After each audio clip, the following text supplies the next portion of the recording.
मुक्ति की प्राप्ति कराने वाले विभिन्न प्रकार के निश्चयों तथा सब कुछ ब्रह्म ही है, इस परमार्थिक स्थिति का वर्णन श्री वशिष्ठ जी कहते हैं। श्री राम, जो विदेह मुक्त है वे वाणी के विषय नहीं होते। शरीर त्याग कर साक्षात पर ब्रह्म स्वरूप हो जाने के कारण उनकी महिमा तक वाणी की पहुंच नहीं हो पाती, इसीलिए उनकी स्थिति का वर्णन नहीं किया जा सकता। अतः तुम इस जीवन मुक्ति का वर्णन सुनो। संसार सत्य है यह समझते हुए जिसके कारण विषय भोगों के भोगने में दृढ़ भावना हो गई है, ऐसी तृष्णा द्वारा जीव की जो बाह्य पदार्थ में उसकी सत्ता को लेकर आसक्ति है, उसे आचार्य लोग सुदृढ़ संसार बंधन कहते हैं। जीवन मुक्तों के शरीर के अंतःकरण में भोग पदार्थ मिथ्या है, इस निश्चय से हृदय में भोग संकल्प रहित और बाह्य संसार में विहार करने वाली स्फूर्णा हुआ करती है। महामते श्री राम, यह मुझे प्राप्त हो, इस प्रकार की जो हृदय में भावना है उसे तुम तृष्णा और संकल्प नामक श्रृंखला समझो।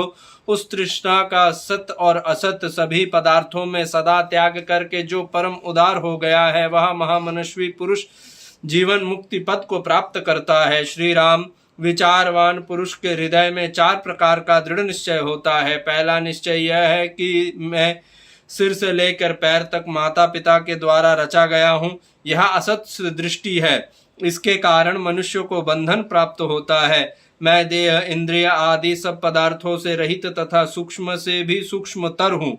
ऐसा जो दूसरा निश्चय है वह साधु पुरुषों की मोक्ष की प्राप्ति कराने वाला होता है। रघुनंदन, जगत के सब पदार्थ मुझ अविनाशी परमात्मा के ही स्वरूप है।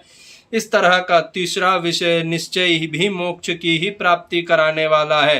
अहंकार अथवा यह सारा जगत सदा आकाश के समान शून्य ही है, ऐसा जो चौथा निश्चय है वह भी मोक्ष की ही से सिद्धि का कारण होता है। इन 4 निश्चयों में जो पहला है उस बंधन कारक कहा गया है। शुद्ध भावना से उत्पन्न हुए शेष 3 प्रकार के निश्चय मोक्षदायक बताए गए हैं। महामते, मैं आत्मा ही सब कुछ हूँ, इस प्रकार का जो निश्चय है उसे पाकर ही मेरी बुद्धि फिर कभी विषाद को नहीं प्राप्त होती। आत्मा की महिमा ऊपर नीचे और अगल बगल में सर्वत्र व्यापक है, सब आत्मा ही है। ऐसे आंतरिक निश्चय से युक्त पुरुष कभी बंधन में नहीं पड़ता। जैसे अपार महासागर पाताल तक जल से भरा हुआ है, वैसे ही ब्रह्मा से लेकर कीट पतंग तक सारा जगत परमात्मा से परिपूर्ण है।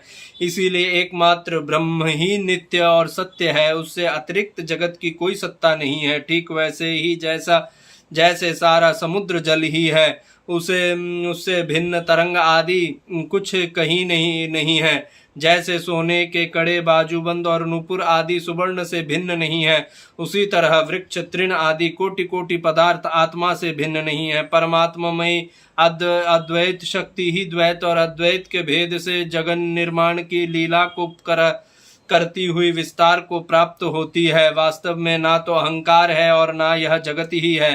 यह सब कुछ केवल निर्विकार शांत विज्ञान नंदन घन ही प्रकाशित हो रहा है। यह संसार ना तो असत है और ना सत ही है, सदा यही समझना चाहिए। परम अमृत अनादि सब ज्योतियों को प्रकाशित करने वाला अजर अजन्मा अचिंत निष्कल निर्विकार संपूर्ण इंद्रियों से रहित, प्राणों का भी प्राण, समस्त संकल्पों से रहित, कारणों का भी कारण, नित्य उदित परमात्मा, व्यापक चिन्मय प्रकाश स्वरूप, आकाश में परिपूर्ण अनुभव का बीज, अपने आप में ही अपने आप का अनुभव करने योग्य आंतरिक आनंद अनुभाव स्वरूप ब्रह्म ही तुम, मैं और जगत है, उससे भिन्न कुछ नहीं है। इस प्रकार का निश्चय तुम्हें करना चाहिए। महापुरुषों के स्वभाव का वर्णन तथा अनासक्त भाव से संसार में विचरने का उपदेश। श्री वशिष्ठ जी कहते हैं, महाबाहु श्री राम, जिनका चित्त एकाग्र है तथा जो काम लोभ और कुदृष्टियों से आहत नहीं हुए हैं, इस संसार में लीला पूर्वक विचरने वाले उन महापुरुषों का निम्नांकित स्वभाव बताया जा रहा है। जीवन मुक्त चित्त वाले मुनि इस संसार में विचरण करता हुआ भी आदि मध्य और अंत में सदा ही रसहीन जो जगत की अवस्थाएं हैं उनको उपहास के योग्य समझे, जो ना तो प्राप्त हुई प्रिय वस्तु का अभिनंदन करता है, ना अप्रिय से द्वेष करता है, ना नष्ट हुई वस्तु के लिए शोक करता है और ना अप्राप्त वस्तु को पाने की इच्छा ही करता है। सदा मननशील रहकर कर्तव्य कर्म में आलस्य छोड़कर प्रवृत्त होता है, वह पुरुष संसार में कभी दुखी नहीं होता। जो पूछने पर प्रस्तुत विषय का प्रतिपादन करता है, ना पूछने पर मौन हो सूखे काठ की भांति अविचल भाव से स्थित रहता है तथा इच्छा और अनिच्छा के बंधन से मुक्त है, वह पुरुष संसार में दुखी नहीं होता। जो सबके अनुकूल बोलता, किसी के पूछने या प्रेरणा करने पर सुंदर उक्तियों द्वारा समाधान करता और प्राणियों के मनोभाव को समझ लेता है, वह पुरुष संसार में दुखी नहीं होता।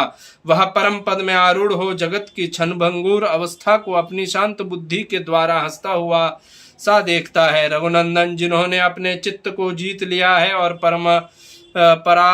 परावर स्वरूप पर ब्रह्म परमात्मा का साक्षात करके जो महात्मा हो गए हैं, उन्हीं का ऐसा स्वभाव मैंने तुम्हें बताया है।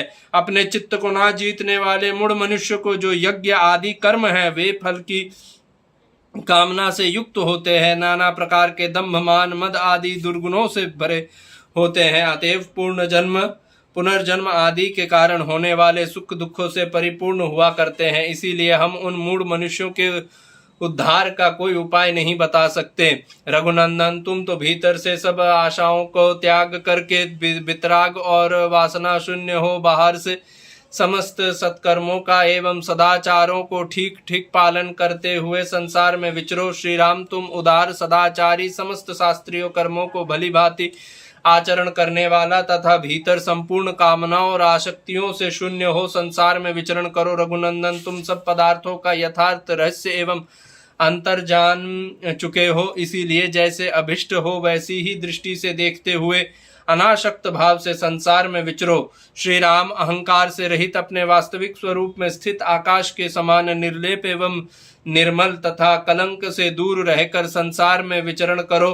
राघव, सैकड़ों आशा रूपी पाशों से नित्य मुक्त, सब पदार्थों में सब तथा बाहर प्रजाओं के हितकर कार्यों में तत्पर रहकर तुम लोक में विचरो। वास्तव में जीवात्मा का ना तो बंधन है और ना मोक्ष ही है। यह मिथ्या माया इंद्रजाल की भांति संसार में भटकने वाली है। आत्मा तो सर्वथा एक रूप, सर्वव्यापी और आसक्ति के बंधन से रहित है, फिर उसका बंधन कैसे हो सकता है? और जब वह बंधा ही नहीं है, तब किसके लिए मोक्ष का विधान होगा? यह भ्रांत रूप विशाल संसार यथार्थ तत्व को ना जानने के कारण अज्ञान से ही उत्पन्न हुआ है। यथार्थ तत्वों का ज्ञान होने से यह उसी तरह नष्ट हो जाता है जैसे रस्सी का ज्ञान होने से उसमें सर्प बुद्धि नष्ट हो जाता है। तुम अनंत सत्य स्वरूप एवं आकाश के समान व्यापक हो, ज्वालाओं के मध्य भाग की भांति प्रकाशमान एवं नित्य शुद्ध हो।